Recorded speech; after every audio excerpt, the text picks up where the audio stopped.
Hello friends, RPS classes में आपका स्वागत है। और ये सब्जेक्ट वर्ब एग्रीमेंट का पार्ट 2 है। अगर आपने पार्ट 1 नहीं देखा हो तो प्लीज़ आप पार्ट 1 पहले देख लीजिए, ठीक है। उसमें मैंने 1 से लेकर के 10 तक के रूल्स को डिस्कस किया है, इसमें 11 से लेकर के 20 तक, ठीक है। और इसके बाद पार्ट 3 में लेके आऊँगा, जिसमें मैं सब्जेक्ट वर्ब एग्रीमेंट के रिलेटेड जितने भी प्रश्न आते हैं सारे एग्जाम्स में, वो सब सारे डिस्कस करेंगे, ठीक है। तो देखते हैं, ठीक है। हाँ, अब ये देखते हैं ना, इसमें ये देखो, ठीक है, 11 में रूल नंबर में a lot of, plenty of, most of, all of, enough, some of. अब देखो ये सारे वर्ड को है ना याद कर लो, ठीक है ना। अब याद कर लो या फिर मीनिंग देखने का प्रयास करो। ये सब सारे वर्ड आपको कहीं पे भी दिखे ना, तो पहले आपको ये देखना है कि ये नाउन के बाद है ना काउंटेबल है या नहीं है। अगर इसके बाद काउंटेबल नाउन हो तो क्या है ना, वो प्लूरल होता है, इसलिए इसमें क्या है कि वर्ब भी प्लूरल का हम प्रयोग करते हैं, ठीक है, राइट। और अगर इसके बाद अनकाउंटेबल नाउन हो तो फिर हम सिंगुलर का प्रयोग करते हैं, ठीक है, सिंपल सा है। जैसे देखो ये मेन क्या होता है, काउंटेबल होता है या अनकाउंटेबल होता है? ये होता है काउंटेबल, क्योंकि इंसान को हम गिन सकते हैं, एक इंसान या दो इंसान, इस तरह से, ठीक है। तो यहाँ पे हमने रूल में क्या पढ़ा कि ऑल मेन आर मोर्टल, ठीक है, यही होगा ना। ऑल के साथ ये देखो, यहाँ पे ये देखो, ये ऑल आ गया, ठीक है। ऑल के साथ क्या है, नाउन आ गया मेन, ये क्या है काउंटेबल है, तो ये क्या होगा, ये प्लूरल होगा। तो ऑल मेन आर मोर्टल। अब एग्जाम में ऐसे क्वेश्चन आता है ऑल मेन इज मोर्टल, तो आपको क्या है, ये एरर देखना पड़ेगा कि यहाँ पे एरर है, ठीक है। और जैसा कि मैंने आपको बताया कि यदि इसके बाद अनकाउंटेबल नाउन हो, अगर अनकाउंटेबल नाउन हो तो फिर ये क्या है, सिंगुलर होता है। जैसे lots of milk is available, ये मिल्क क्या होता है, काउंटेबल होता है या अनकाउंटेबल होता है? कैसे पता करोगे? अब देखो, आप गिन सकते हो नहीं, दूध को गिन सकते हो क्या, एक दूध है या दो दूध है, ऐसा नहीं कर सकते ना। एक ग्लास ऑफ मिल्क आप बोल सकते हो, ठीक है, एक पैकेट ऑफ मिल्क बोल सकते हो, ठीक है। इसलिए ये अनकाउंटेबल नाउन होता है, इसलिए इसमें क्या है, सिंगुलर का हमने प्रयोग किया, ठीक है। अब देखो क्वेश्चन अटेम्प्ट करते हैं। सम मनी इज आर, ये क्या होगा, नीडेड। अब देखो पहले ये देखो, सम ये है, ठीक है। अब सम के बाद नाउन देखते हैं, काउंटेबल है या अनकाउंटेबल है। तो सम के बाद ये क्या आया है, अनकाउंटेबल है, ठीक है। तो अनकाउंटेबल के बाद क्या आएगा, इज आएगा, सम मनी इज नीडेड, ठीक है। नेक्स्ट देखते हैं, okay.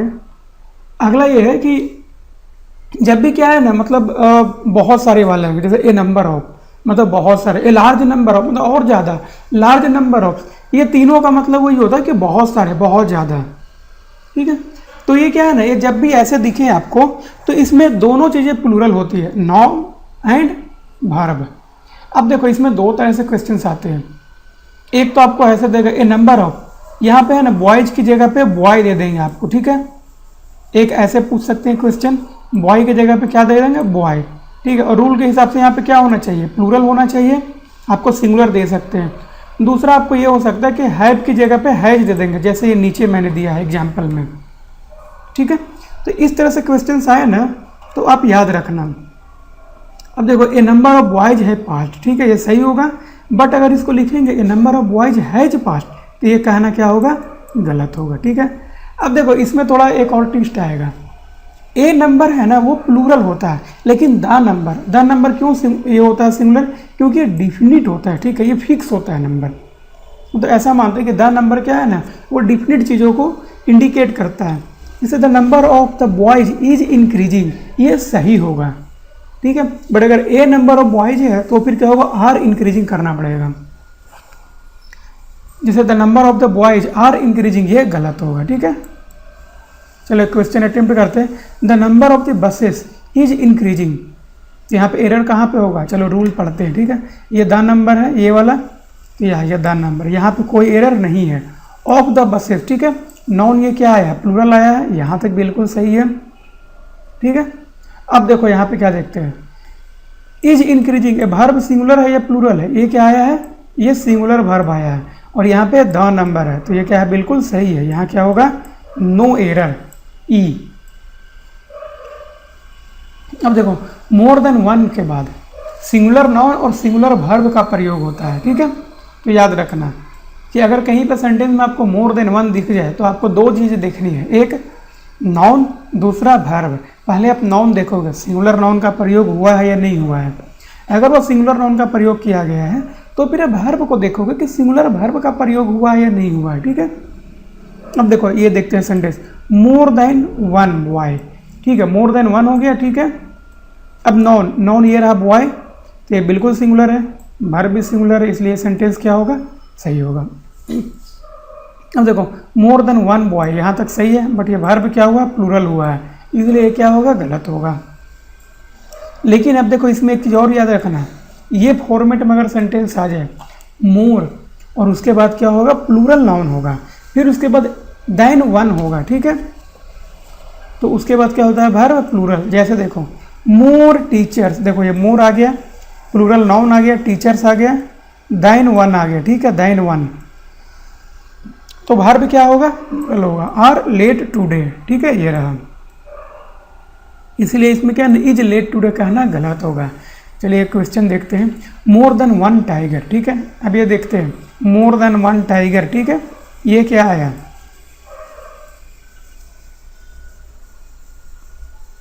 More than one tiger killed in the forest.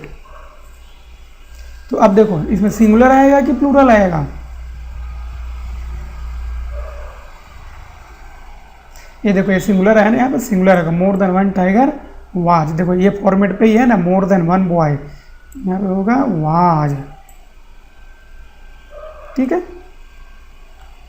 अब देखो ये दो चीज़ें हैं ना, बहुत ही हम यूज करते हैं, देयर वाज ए कॉव, है ना, इट हैज़ बीन रेनिंग, ऐसे करके। तो यहाँ पे क्या है ना, देयर अगर इंट्रोडक्टरी सब्जेक्ट के रूप में हो, मतलब देयर का प्रयोग पहले हुआ सेंटेंस में, तब कैसे होता है, तो देखो वो क्या है ना, उसमें नाउन होता है, उसके हिसाब से काम करता है, ठीक है। जैसे देयर वाज ए बॉय, यहाँ पे नाउन क्या है, यहाँ पे ए बॉय है, यानी एक है सिंगुलर, तो यहाँ पे वाज का प्रयोग होगा, ठीक है, देयर के साथ। अगर यहाँ पे प्लूरल होता तो आपको फिर प्लूरल देखना पड़ता, ठीक है। इसलिए मैंने बोला है कि प्रोनाउन के मतलब नाउन और प्रोनाउन के नंबर और पर्सन पर निर्भर करेगा। लेकिन इसमें देखो एक चीज़ और है कि ईट के साथ है ना वर्ब क्या होता है, हमेशा सिंगुलर होता है। जैसे देखो it is these girls that came late today, ठीक है, इट इज आया ना, इज, जैसे इट इज रेनिंग बोलते हैं ना। अब देखो ये सेंटेंस को देखो, there a kite on the porch, ठीक है। अब इसमें इज का प्रयोग होगा या आर का, तो देखते हैं कि इसके बाद नाउन कौन सा है। ये नाउन क्या हो गया, सिंगुलर है, तो सिंगुलर नाउन के साथ किस चीज़ का प्रयोग होगा, सिंगुलर का। अब देखो ये क्या है ना, इस चीज़ को याद रखना पड़ेगा। ये वाली क्वेश्चन तो सारे एग्जाम्स में हमेशा पूछे जाते हैं कि यूनाइटेड स्टेट दे देंगे, ठीक है। ये दोनों जगह आते हैं, आर्टिकल में भी आता है और एक इसमें भी आता है, सब्जेक्ट वर्ब एग्रीमेंट में, मिजल्स और यूनाइटेड स्टेट्स, ये सब 3-4 चीज़ें हैं ना, या फिर एक पॉलिटिक्स दे देगा, ठीक है, या किसी सब्जेक्ट का नाम दे देगा, तो आपको याद रखना पड़ेगा, ठीक है, कि ये देखने में क्या है ना, आपको प्लूरल लगेंगे। क्यों प्लूरल लगेंगे, क्योंकि लास्ट में देखो हर जगह आपको एस दिखेगा, एस या ई एस, तो वैसे इसको प्लूरल होना चाहिए, लेकिन ये क्या है ना, सिंगुलर होता है, ठीक है।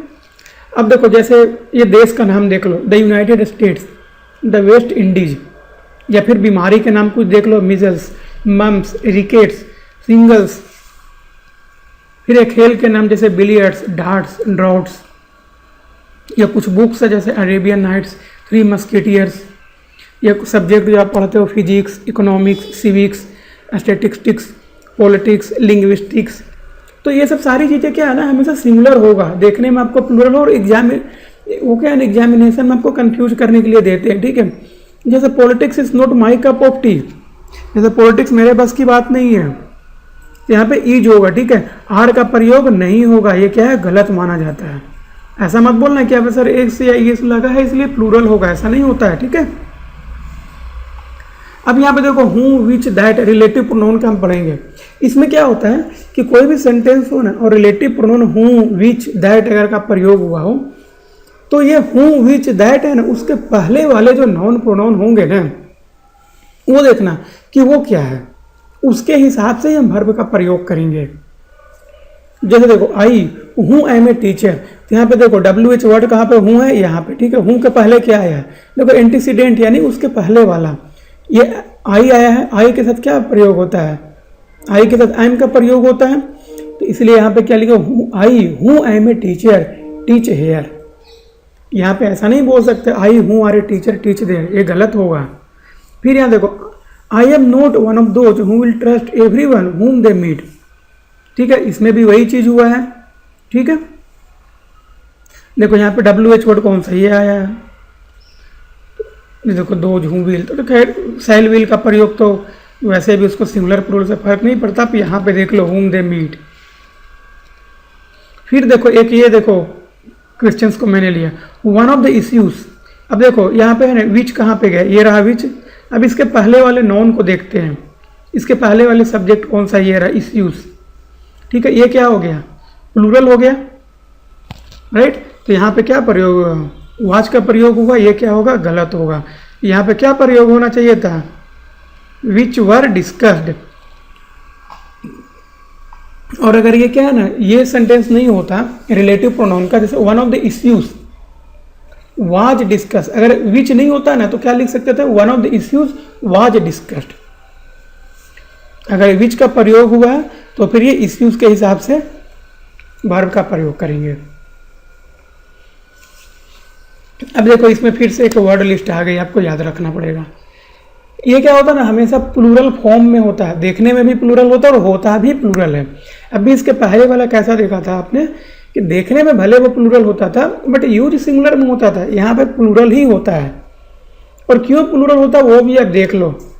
ठीक है, क्योंकि इसका मीनिंग भी है ना एकदम प्लूरल होता है और देख सब कुछ। ठीक है, देखने में प्लूरल, और मतलब सिंपल से कहना एक लाइन में आप याद रखो कि देखने में प्लूरल होता है और होता भी प्लूरल है, इसीलिए इसके साथ वर्ब भी प्लूरल ही लगाते हैं।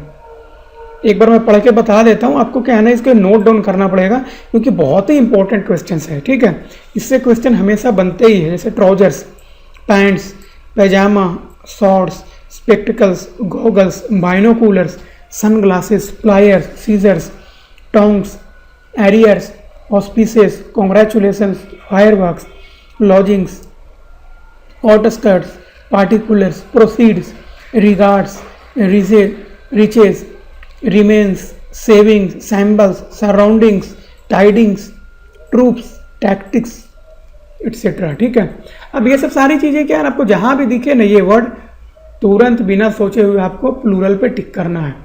जैसे where are my goggles, where is my goggles कहना क्या होगा, गलत होगा। ट्रूप्स आर मूविंग फास्ट, बिल्कुल सही है, ट्रूप्स इज मूविंग फास्ट गलत होगा। चलिए एक और प्रैक्टिस करते हैं। द प्रोसीड्स, ये क्या होगा, वर डिपोजिटेड, क्योंकि प्रोसीड्स क्या होता है, प्लूरल होता है। अब ये क्या है, कंडीशनल सेंटेंस पे आ जाओ। कंडीशनल सेंटेंस में क्या होता है ना कि जैसे आपने क्या है ना कुछ विश किया, जो हो सकता है या फ्यूचर में आप कुछ सोच रहे हो या फिर ऐसा होता है, आप ऐसा कुछ बोल रहे हो, तो इसमें हमेशा क्या है ना वर का प्रयोग होता है, WERE। जैसे कोई कंडीशनल हो, कुछ डिजायर हो या अनफुलफिल्ड विश्ड हो, तो इस चीज़ को है ना जैसे आप सेंटेंस में आप देखना पहले क्या होगा, इफ़, एज इफ। जैसे बोल सकते हो ना, you are acting as if you are a king, मतलब आप ऐसा व्यवहार कर रहे हो जैसे आप एक राजा हो। एज दो, आई विश, वी विश, ये सब के साथ क्या वर का प्रयोग होता है हमेशा। सब्जेक्ट, पर्सन, नंबर कुछ भी हो, जैसे I wish I were a king, ये क्या है ना कंडीशनल सेंटेंस भी इसको आप बोलते हो। ठीक है, I wish I was a king, ये कहा ना गलत होगा। If I were A bird I would fly in the sky, अगर मैं पक्षी होता तो मैं क्या है आकाश में उड़ता, उड़ रहा होता। If I was a bird कहना गलत होगा। चलो एक क्वेश्चन आपके लिए, if I was you I would have told the chairman to keep his mouth shut. अब यहाँ पे एरर आप बहुत आसानी से बता सकते हो, यहाँ पे वर कहाँ पे, यहाँ पे वर का प्रयोग होगा। ठीक है, वर का प्रयोग कर दोगे तो ये सही हो जाएगा। एरर कहाँ था हमारा, पार्ट ए में। अब ये देख लो, ये सब सारे हैं ना अनकाउंटेबल नॉन के रूप में प्रयोग करते हैं और ये क्या है ना हमें तो सिंगुलर जैसा जाता है। जैसे एडवाइस, लगेज, देखो इसमें तो कुछ वर्ड में क्या है ना बता देते, जैसे लगेज, बैगेज, फर्नीचर, ये 3-4 चीज़ें क्या है ना हमेशा आप देखोगे क्वेश्चंस में, ये 3-4 वर्ड याद रखना, luggage, furniture and baggage. Again सारे इंपॉर्टेंट है बट ये सब वेरी इंपॉर्टेंट है, अंडरलाइन करके रख लेना। जैसे advice, luggage, furniture, work, evidence, equipment, news, information, baggage, percentage, poetry, knowledge, dirt, dust, traffic, electricity, music, breakage, stationery, scenery, bakery, confectionery, pottery, crockery, behaviour, ये सब का प्रयोग क्या है, अनकाउंटेबल नाउन के जैसा होता है। अब देखो द फर्नीचर वॉज ओल्ड, बिल्कुल सही है, ठीक है। द फर्नीचर वर ओल्ड का ना गलत होगा। The scenery of Kashmir has enchanted, बिल्कुल सही है। The scenery of Kashmir have enchanted us कहना गलत होगा, और क्वेश्चन ऐसे ही दिया जाता है। चलो एक देखते हैं। I passed but the percentage of marks क्या होगा, वाज होगा, क्योंकि सारी चीज़ें यहाँ पे क्या होगा, सिंगुलर होगा। लास्ट देखते हैं। अब इसमें क्या है ना कि ये नाउन है ना, देखने में आपको सिंगुलर लगेंगे, कोई एस या एस नहीं होगा, बट ये हमेशा क्या होगा, प्लूरल होगा। और इसमें दो चीज़ें याद रखना, एक कैटल और एक पीपुल। ये है ना, पीपल और कैटल, ये दो चीज़ें सबसे ज़्यादा रिपीट होते हैं। और चिल्ड्रेन वाला भी, कई बार आपको कहना चिल्ड्रेन की जगह चिल्ड्रेंस कर देंगे, एस या एस लगा देंगे, जो गलत होता है। जैसे cattle, cavalry, infantry, poultry, peasantry, children, gentry, police, people, ये सब सारी चीज़ें क्या है ना, मतलब कभी भी क्या है ना, इसमें एस या एस भी नहीं लगाते हैं प्लूरल बनाने में, क्योंकि ऑलरेडी ये प्लूरल होता है। जैसे police have arrested the thieves, बिल्कुल सही है। पुलिस हैज अरेस्टेड गलत होगा। Cattle are grazing in the field, सही होगा। Cattle is grazing in the field कहना गलत होगा। चलो ये क्वेश्चन आप लोग के लिए। चिल्ड्रेन इज होगा या आर होगा, तो ये होगा चिल्ड्रेन आर, ठीक है। Children are playing in the field, right, ठीक है। तो ये था सब्जेक्ट वर्ब एग्रीमेंट। इसमें सारे जो इंपॉर्टेंट रूल्स थे वो सब सारे चीज़ें मैं आपको बता चुका हूँ। अब ये अगला पार्ट में क्या है, हम इससे करीब है 50 के आसपास क्वेश्चन से डिस्कस करेंगे, जो अभी तक जितने भी एग्जाम्स में पूछे गए हैं ना, तो सारा मैंने समराइज करने की कोशिश करी है। और ये 20 रूल अगर आपने याद रख लिया ना, तो इससे बाहर रियली क्वेश्चन नहीं आता है। आप इसमें से ही एलिमिनेट करके आप बना दोगे, ठीक है। और अगर ये आपको वीडियो पसंद आई तो मेरे चैनल को सब्सक्राइब करना ना भूलें, और वीडियो को लाइक एंड शेयर भी करें, और बेल आइकन पर क्लिक करें, ताकि जब भी मैं वीडियो अपलोड करूँ ना, तो आपको इन्फॉर्मेशन ऑटोमेटिकली सबसे पहले मिलती रहे, ठीक है। तो मिलते हैं अगले वीडियो में। Thank you, bye bye.